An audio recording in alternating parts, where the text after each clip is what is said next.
मित्रों, American diabetes association जैसी कई संस्थाओं ने डायबिटीज़ में किस प्रकार का भोजन करना चाहिए और उससे कंट्रोल कैसे अचीव किया जा सकता है, इसके विषय में बहुत सारी रिकमेंडेशंस दी हैं। परंतु क्या हम उन रिकमेंडेशंस को उचित प्रकार से समझ पाते हैं कि वास्तव में हमें अपनी जीवन शैली में क्या परिवर्तन करने चाहिए, उस रिकमेंडेशन को किस प्रकार से प्रयोग में लाना चाहिए और क्या हम उनको ठीक प्रकार से समझ के अपने पेशेंट्स को भी ठीक प्रकार से समझा पाते हैं।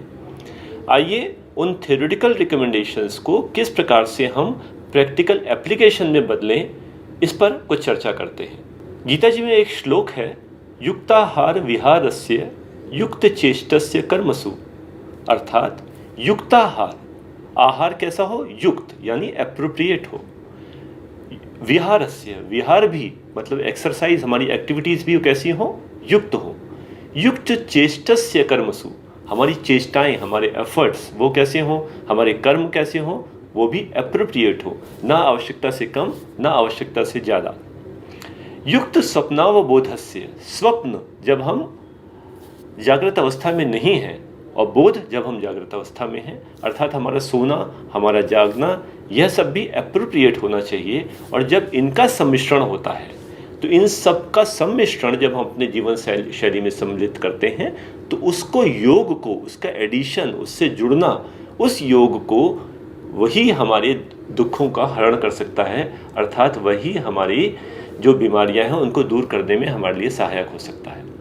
तो इस प्रकार से हर चीज़ जब एप्रोप्रिएट होती है तब वह हमारे लिए गुणकारी होती है। आइए समझते हैं कि एप्रोप्रिएटनेस क्या है। जो अमेरिकन डायबिटीज़ एसोसिएशन में मेडिकल न्यूट्रिशन थेरेपी कही गई है, मेडिकल न्यूट्रिशन थेरेपी, अर्थात हम अपने न्यूट्रिशन को किस प्रकार से किसी ड्रग की तरह से यूज़ करें, हम क्या खाएं और क्या ना खाएं, यह एक हमारे लिए दवा बन जाए, एक बीमारी ठीक कर सके। तो उस मेडिकल न्यूट्रिशन थेरेपी का जो गोल कहा गया है वो क्या है, to achieve and maintain metabolic control in diabetic. ध्यान रहे, डायबिटीज़ का मेटाबॉलिक कंट्रोल केवल ब्लड ग्लूकोज का कंट्रोल नहीं है, ब्लड ग्लूकोज के साथ साथ लिपिड्स का और ब्लड प्रेशर का, जब इन तीन चीज़ों का सम्मिश्रण होता है तब हम उसको कंप्लीट मेटाबॉलिक कंट्रोल कहते हैं। तो हमारा भोजन कैसा हो, हमारा न्यूट्रिशन ऐसा हो जो बीपी, लिपिड्स और ब्लड ग्लूकोज तीनों को कंट्रोल करे। लेकिन इसका अल्टीमेट प्रभाव क्या हो, प्रभाव हो to delay and reduce progression of long term complications. या तो हम जो डायबिटीज़ के लॉन्ग टर्म कॉम्प्लिकेशंस हैं उनको हम होने से ही बचा लें कि वो हो ही ना, या अगर यदि हो भी तो वो डिलेड हो, पहले ना हो कि डायबिटीज़ में हमारी उम्र में बाद में हो और उनकी सीवियरिटी कम से कम हो। तो इस प्रकार से हम जितना डायबिटिक लॉन्ग टर्म कॉम्प्लिकेशंस को हम रिड्यूस कर सकें, प्रिवेंट कर सकें या डिले कर सकें, यही हमारी इस मेडिकल न्यूट्रिशन थेरेपी का गोल है। लेकिन ध्यान रहे, यह करते समय उस व्यक्ति की न्यूट्रिशनल रिक्वायरमेंट फुलफिल जरूर होनी चाहिए, चाहे वो साधारण व्यक्ति हो, चाहे वह प्रेगनेंसी के दौरान हो, चाहे कोई ग्रोइंग चाइल्ड हो, उसकी ग्रोइंग नीड्स हो, वह सब जरूर कंप्लीट हो। और ऐसा ना हो कि प्लेजर ऑफ ईटिंग ही खत्म हो जाए, कि हम खाने को हम भूसा समझ के खा रहे हो, बस पेट भर रहे हो और हमारा कोई इसमें प्लेजर ना रहे। तो हमें भोजन के साथ जुड़ा हुआ आनंद भी बना रहे, इस बात का भी विशेष रूप से ध्यान देना चाहिए। प्रश्न यह उठता है कि क्या यह मेडिकल न्यूट्रिशन थेरेपी इफेक्टिव है डायबिटीज़ में? जी हाँ, डिफरेंट स्टडीज़ में दिखाया गया है कि एक एप्रोप्रिएट डाइट से टाइप 1 या टाइप 2 डायबिटीज़ में कम से कम 1% का HbA1c रिडक्शन अवश्य प्राप्त किया जा सकता है। यह भी देखा गया कि LDL को भी 15 to 25 mg/% घटाया जा सकता है और यही सिग्निफिकेंट रिडक्शन हमें ब्लड प्रेशर में भी मिलता है। तो इस मेडिकल न्यूट्रिशन थेरेपी का आरंभ कहाँ से होता है? हमारे लिए सर्वाधिक महत्वपूर्ण पहलू क्या है? वह यह है कि nutrition recommendations start by considering energy balance and weight loss strategies. तो हमारा पहला गोल, क्योंकि अधिकतर टाइप 2 डायबिटिक्स वो ओबीज ओवरवेट होते हैं, अगर वो ओबीज ओवरवेट नहीं है, नॉर्मल वेट वाले भी हैं, तब भी उनमें body fat composition, body fat contribution ज़्यादा होता है। तो इसके कारण से उनमें वेट लॉस, और वेट लॉस कैसे अचीव होगा? एनर्जी बैलेंस को ठीक करके।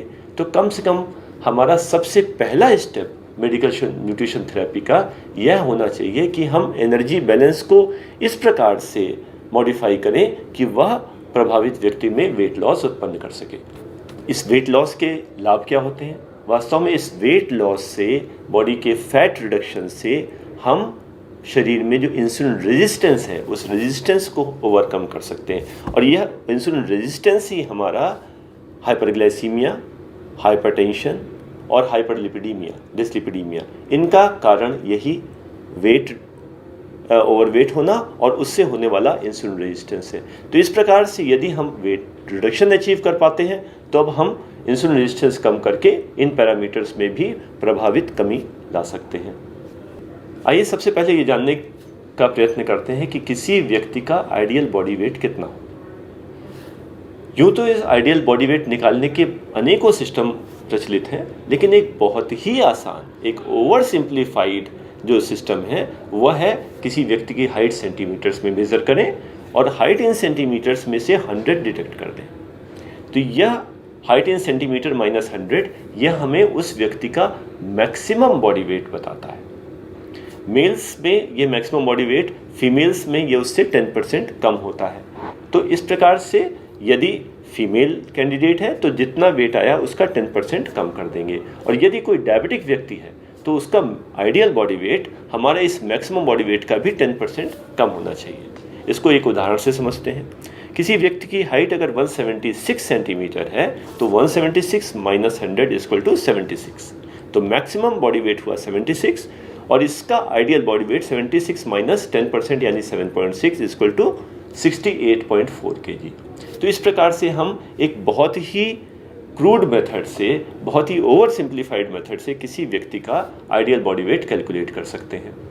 अब यदि हमने किसी व्यक्ति का आइडियल बॉडी वेट निकाल लिया तो हम देखें करंट बॉडी वेट क्या है, उस करंट बॉडी वेट से उस आइडियल बॉडी वेट में क्या डिफरेंस है। सपोज इसी व्यक्ति का वेट 96 kg है और 76 लाना है, तो यह तो बहुत मुश्किल काम है, 20 किलो घटाना तो बहुत मुश्किल काम है।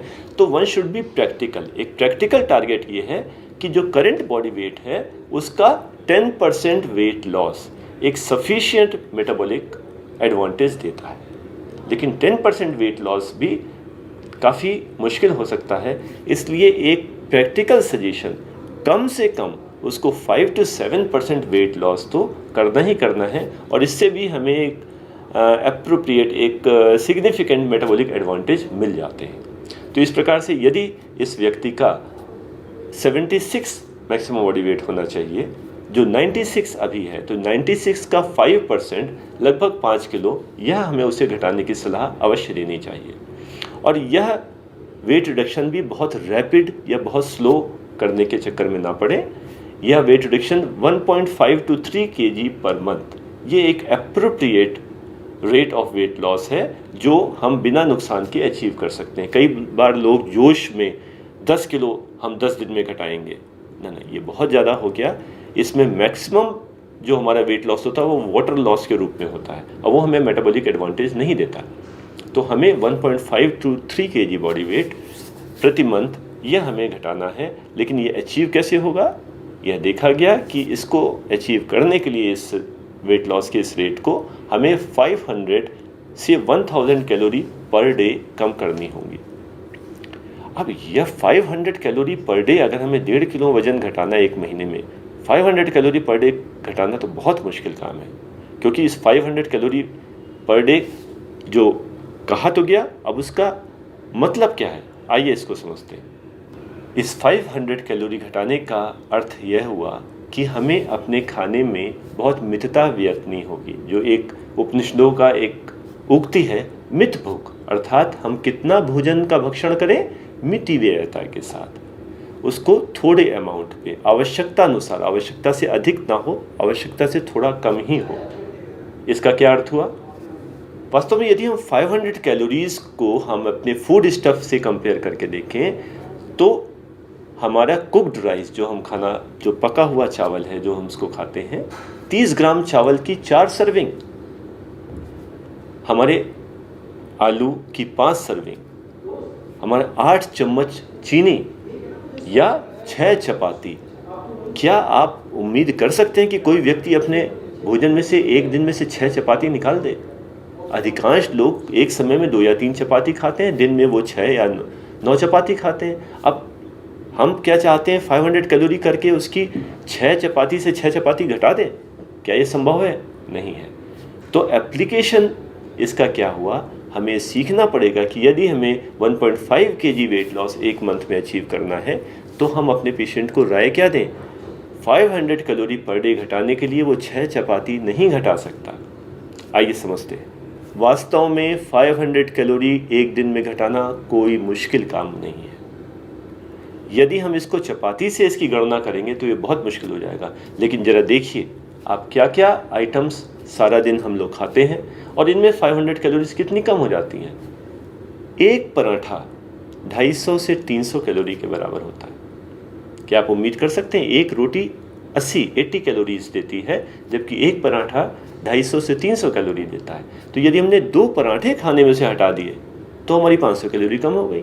6 रोटियां तो आप नहीं घटा सकते, लेकिन 2 पराठे आप आराम से घटा सकते हैं। यहाँ तक कि 2 पराठे से अगर 2 रोटी में भी अगर हमने कन्वर्ट किया तब भी हमने कम से कम 350 कैलोरी की बचत कर ली। तो रोटियों को लेना पराठे हटा के, या जो हमारे फ्राइड फैटी स्नैक्स हैं जैसे केवल 2 समोसे 500 कैलोरी के बराबर हो जाते हैं, जो मट्ठी 4-5 मठरी, 100 ग्राम पकौड़ी, यहाँ तक कि हमारी 1 कटोरी नमकीन वह हमारी 500 कैलोरीज के बराबर हो जाती है। ऑमलेट खाने वाले आराम से 2 ऑमलेट खा लेते हैं, वो 500 कैलोरीज के। 1 खोए की बर्फ़ी, 1 लड्डू, 100 ग्राम आइसक्रीम। तो इस प्रकार से कितनी ही ऐसी चीज़ें हैं जो हम जाने अनजाने खाते रहते हैं और हम सोचते हैं ही नहीं कि उसमें इतनी कैलोरी होगी।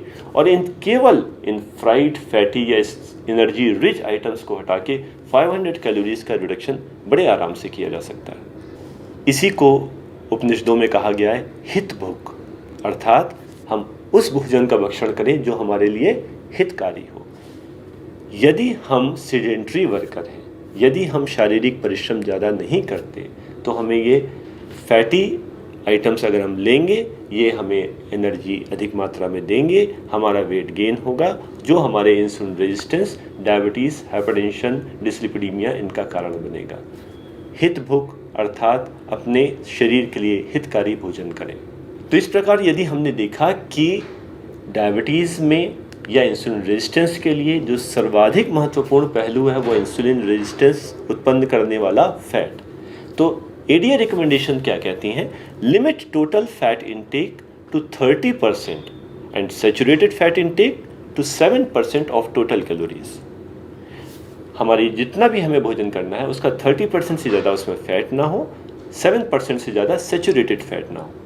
अब ये तो हुआ स्टेटमेंट, इसका अर्थ क्या हुआ? सबसे पहले हमें यह समझना होगा कि एक व्यक्ति को कितनी कैलोरीज एक दिन में चाहिए। यदि वो सेडेंट्री वर्कर है, जैसे अधिकांश हम लोग, 25 कैलोरी पर केजी पर डे। यदि मॉडरेट वर्कर है, थोड़ा भागदौड़ वाला काम, शारीरिक श्रम होता है, तब 30 कैलोरीज पर डे। अगर बहुत शारीरिक श्रम होता है, कोई एथलीट है, कोई मैनुअल लेबरर है, तो उनको 35 किलो कैलोरीज पर डे। तो इस प्रकार से यदि हम देखें तो एक 60 केजी वाली एक एवरेज हाउस होल्ड लेडी में हमारा 60 × 25 करीब 1500 कैलोरी, और एक शॉपकीपर या ऑफिस वर्कर में जो 70 केजी का है 70 × 25 मतलब 1750 कैलोरीज। तो मोर और लेस हम सबको 1600 से 1800 कैलोरीज पर डे की रिक्वायरमेंट होती है सेडेंट्री वर्कर्स को। तो यदि हम जानते हैं कि फैट्स सबसे अधिक कैलोरीज प्रोवाइड करते हैं, देखिए एक चपाती केवल 70-80 कैलोरीज की होती है। 1 चम्मच चीनी हमें केवल 1 चम्मच की बात मैं टीस्पून फुल नहीं कर रहा हूँ, मैं टेबल स्पून कर रहा हूँ, जो हम सामान्यतः भोजन करते समय प्रयोग में लाते हैं। तो 1 चम्मच में लगभग 10 ग्राम चीनी आती है। तो ये 10 ग्राम चीनी हमें 10 × 4 40 कैलोरीज देती है। और 1 चम्मच में लगभग 8 ml कोई भी लिक्विड आता है। तो अगर हम फैट्स लेते हैं, अगर हम घी, तेल, रिफाइंड, सफोला, कोई भी इस तरह का तेल ले रहे हैं, तो वह 8 ml 8 × 9 लगभग 70 कैलोरीज देता है।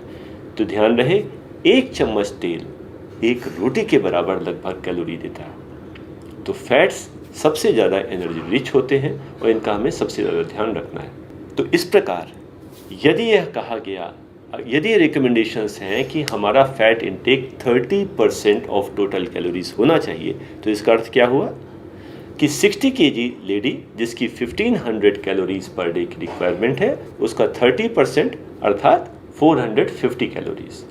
अब ये 450 कैलोरीज जो फैट से मिलनी चाहिए, इसका आधा तो आता है इनविजिबल फैट, जो भोजन में मिला हुआ है, जो हमको दिखाई नहीं दे रहा। थोड़ा फैट हमारे ऑयल्स में, सीड्स में, नट्स में, मिल्क में, नॉन वेजिटेरियन सोर्सेज में, उनमें है। तो हाफ ऑफ कैलोरीज तो हमारी उससे आनी चाहिए, और हाफ ऑफ कैलोरीज हमारा विजिबल फैट, जो हम फैट ऊपर से डाल रहे हैं, जो कुकिंग में इस्तेमाल होता है, कोई भी तेल, घी, मक्खन, इस प्रकार की चीज़ें, तो हाफ उससे आना चाहिए। तो इस प्रकार से आउट ऑफ 450, 225 कैलोरीज हमारी इनविजिबल फूड इंग्रेडिएंट के रूप में और 225 कैलोरीज हमारी अलग से ली हुई। अब ये एक चम्मच तेल हमने देखा कि लगभग 80 कैलोरीज देता है या 70 कैलोरीज। तो 70 कैलोरीज से 225 का मतलब लगभग 3 चम्मच अगर हम तेल लेते हैं तो हमारी फैट रिक्वायरमेंट पूरी हो जाती है।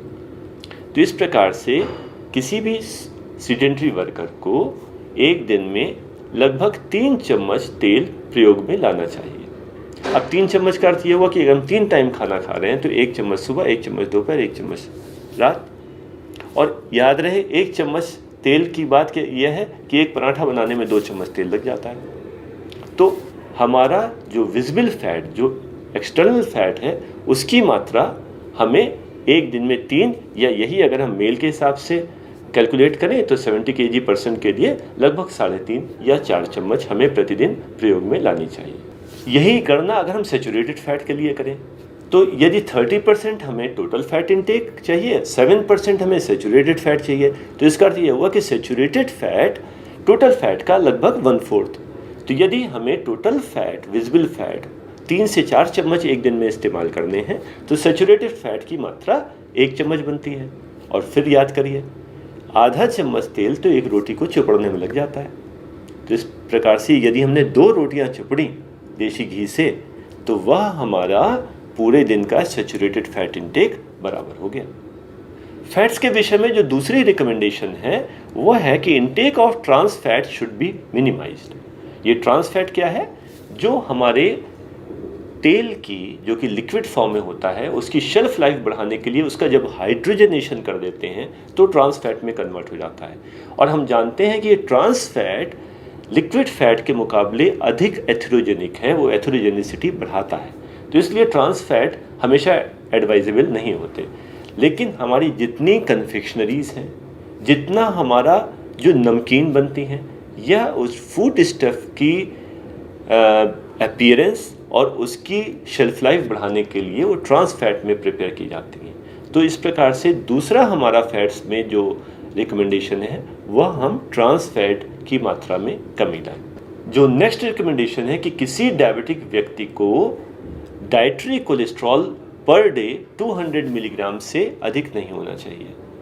ये बात तो ही रिकमेंडेशन की, लेकिन ये 200 मिलीग्राम कोलेस्ट्रॉल का अर्थ क्या हुआ, आइए इसको समझते हैं। यदि आप इस स्लाइड को देखें तो आप देख सकते हैं कि एक एग यॉक में, जो कि लगभग 20 ग्राम्स का यॉक होता है, 60 ग्राम का एग, उसमें 20 ग्राम यॉक, एक एग यॉक में कोलेस्ट्रॉल की मात्रा 200 मिलीग्राम होती है। तो इस प्रकार से केवल एक एग अगर एक व्यक्ति ले रहा है तो उसके योग से उसे उस दिन की टोटल कोलेस्ट्रॉल की रिक्वायरमेंट फुलफिल हो जाती है। इसी प्रकार यदि हम नॉनवेज में लिवर का उपयोग कर रहे हैं तो लिवर 100 ग्राम लिवर हमें 300 मिलीग्राम कोलेस्ट्रॉल प्रोवाइड कर देता है। जो एक्सटर्नल देशी घी या बटर है, ठीक है, हम 100 ग्राम बटर नहीं खाने जा रहे हैं, लेकिन 100 ग्राम बटर से हमें 250 मिलीग्राम कोलेस्ट्रॉल मिलता है। इसी प्रकार चीज़, लार्ड, बीफ, पोर्क, फिश, ये भी हमें 100 ग्राम से लगभग 100 मिलीग्राम कोलेस्ट्रॉल प्रोवाइड करते हैं। चिकन और होल मिल्क, इनमें उसकी रिक्वायरमेंट, इसमें इसकी कोलेस्ट्रॉल कंटेंट थोड़ा कम होता है। तो इस प्रकार से हम ये देख सकते हैं कि कोलेस्ट्रॉल के रिचेस्ट सोर्स तो हुआ एग योक, जो कि एक यॉक में हमारी पर डे रिक्वायरमेंट पूरी हो जाती है। इसके अतिरिक्त लिवर या बटर, इसको अगर हम ले रहे हैं तो ये काफ़ी रिच होता है अपने कोलेस्ट्रॉल कंटेंट में। यह समझने के बाद कि एग यॉक में और रेड मीट में कोलेस्ट्रॉल कंटेंट काफ़ी ज़्यादा होता है, आइए समझते हैं कि हमारे रोज़मर्रा के प्रयोग में आने वाले जो ऑयल्स हैं उसमें कोलेस्ट्रॉल कंटेंट कैसा होता है। ज़रा सोच के बताइए, इन सभी ऑयल्स में कोलेस्ट्रॉल कंटेंट किस ऑयल का सबसे ज़्यादा है। यदि आप सोच रहे हैं कि कोकोनट ऑयल इसमें सबसे ज़्यादा कोलेस्ट्रॉल होता है और सनफ्लावर सनफ्लावर ऑयल में कोलेस्ट्रॉल कंटेंट सबसे कम होता है, तो आप कहीं ना कहीं विज्ञापनों द्वारा गुमराह किए जा रहे हैं। ध्यान रहे, यह सभी ऑयल वेजिटेबल ऑयल है और कोलेस्ट्रॉल एक एनिमल प्रोडक्ट है। तो जो एनिमल ओरिजिन के ऑयल्स, फैट जैसे लार्ड, देसी घी, मिल्क से बना हुआ बटर, इनमें कोलेस्ट्रॉल कंटेंट होगा, लेकिन जितने भी वेजिटेबल ओरिजिन के ऑयल हैं उसमें कोलेस्ट्रॉल निल होता है। तो इस प्रकार से यदि हम सोच रहे हैं कि ये ज़ीरो कोलेस्ट्रॉल ऑयल है, ये बड़ा बेनिफिशियल ऑयल है, तो कृपया ये ध्यान रखें कि कोलेस्ट्रॉल निल है, लेकिन कैलोरीज जो फैट कंटेंट है वो सबके समान है, सबके बराबर है। तो कोलेस्ट्रॉल एक एनिमल प्रोडक्ट है जो कि एनिमल ओरिजिन के मीट, यॉक या ऑयल में होता है, और जितने वेजिटेबल ऑयल हैं they all are zero cholesterol. जो रिकमेंडेशंस की बात आती है तो नेक्स्ट रिकमेंडेशन है 2 or more servings of fish per week so that it can provide omega-3 polyunsaturated fatty acids which are useful for a diabetic person। तो यहाँ पे वॉर शुरू हुई ओमेगा-3 और ओमेगा-6 पॉलीअनसैचुरेटेड फैटी एसिड्स या पूफा की। पूफा आर गुड फॉर हेल्थ। क्या आप जानते हैं कि जो हम ऑयल इस्तेमाल कर रहे हैं उनमें sofa saturated fat, मूफा monounsaturated fat या पूफा पॉलीअनसैचुरेटेड फैट कितने कितने होते हैं? देखिए, इस स्लाइड में कुछ कॉमन ऑयल्स जो हमने कंसीडर किए हैं, जिनको हम पहले कोलेस्ट्रॉल कंटेंट के लिए समझ रहे थे। कोलेस्ट्रॉल कंटेंट तो सबका ज़ीरो है, लेकिन जो कोकोनट ऑयल है वो ऑयल्स जो कि सर्दियों में जम जाते हैं, वो सैचुरेटेड होते हैं, उनमें सैचुरेटेड फैटी एसिड्स का कंटेंट सबसे ज़्यादा होता है। Mustard oil, groundnut oil, soybean oil, olive oil. तो जो हमारा मूंगफली का तेल, सरसों का तेल, सोयाबीन का तेल और ओलिव ऑयल, ये हैं जिनमें मूफा कंटेंट अच्छा होता है। इसके अतिरिक्त सनफ्लावर ऑयल और सैफ्लावर ऑयल, ये दोनों हैं जिसमें पूफा कंटेंट सबसे अच्छा होता है। तो इस प्रकार से हमारे पास ऑयल्स की ये 3 कैटेगरीज तो बनी, जिसमें सैचुरेटेड फैट, मोनोअनसैचुरेटेड फैट या पॉलीअनसैचुरेटेड फैट ये डिफरेंट हैं, परंतु टोटल एनर्जी, टोटल कैलोरीज सभी ऑयल्स की बराबर है। सभी ऑयल्स फैटनिंग होते हैं, सभी एनर्जी इनटेक बढ़ा के और फैट एक्युमुलेशन को प्रमोट करते हैं, और यह fat accumulation insulin resistance, blood glucose, blood pressure और लिपिड्स सबको बढ़ाता है। तो इस प्रकार से सारे ऑयल्स बराबर कैलोरीज दे रहे हैं, उनमें कोलेस्ट्रॉल के अतिरिक्त और इस सैचुरेटेड, मोनोअनसैचुरेटेड और पॉलीअनसैचुरेटेड के अतिरिक्त कोई डिफरेंस नहीं है। यह ध्यान रहे, फैट्स को जब भी प्रयोग में लाना है मॉडरेशन में लाना है। किसी एवरेज डायबिटिक व्यक्ति या हेल्दी व्यक्ति या जिसको कार्डियोवैस्कुलर प्रोटेक्शन चाहिए, उसके लिए 3 से 4 चम्मच टेबल स्पूनफुल एक्सटर्नल फैट प्रतिदिन इस्तेमाल होनी चाहिए, उससे ज़्यादा नहीं होनी चाहिए, जिसमें से 1 चम्मच सैचुरेटेड फैट का देसी घी या मक्खन के रूप में हो सकता है। और इस प्रकार फैटी आइटम्स की, फ्राइड फैटी एनर्जी स्टफ्स की, फूड स्टफ्स की क्वांटिटी घटाकर हम 500 किलो कैलोरीज पर डे कम करके बहुत आसानी से 1.5 किलोज पर मंथ का वेट रिडक्शन अचीव कर सकते हैं। धन्यवाद।